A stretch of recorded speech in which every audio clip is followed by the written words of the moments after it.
Gary Day of Cedar Island, North Carolina, talks to his nephew John Day and Barbara Garrity Blake about the Jack Roach traveling roadshow that would come to Cedar Island in the 1940s. That man's name was Jack Roach, and he had a couple of boys, him and his wife, and they had a man that worked along with them. I don't know what his last name was, but Cap Lewis.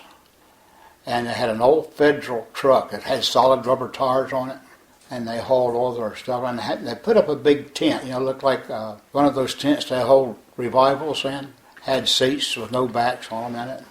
Had a barrel they burned coke in the wintertime to keep it warm. They showed, had one 35 millimeter movie projector, so they show one reel and have to stop and put on another one. And they had a popcorn machine. I think it ran off of cigarette lighter fluid, I'm not sure. But that was the best popcorn I've ever eaten. And what would the show be? He was a ventriloquist. I forget what his dumbass name was, but he was good at it, real good. They stayed here for a long time once. I guess they must have stayed here for 2 winters and a summer, I think, or longer. I don't know. They stayed here for a pretty good while once, so their boys could go to school to Atlantic. They worked around here in the summer to help build things. And he had 3 chimpanzees, like the 3 bears, the mom and the pop and the baby.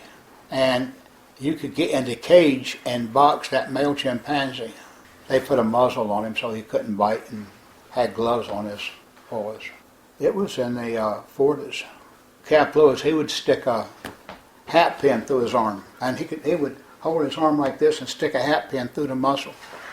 And you'd see the skin on the other side pouch out and see the hat pin come out. It looked like an old rusty hat pin is what it looked like.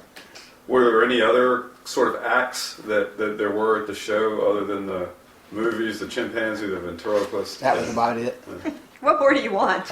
They're staying here for, a year. Yeah. Just what do you expect to see for 50 cents,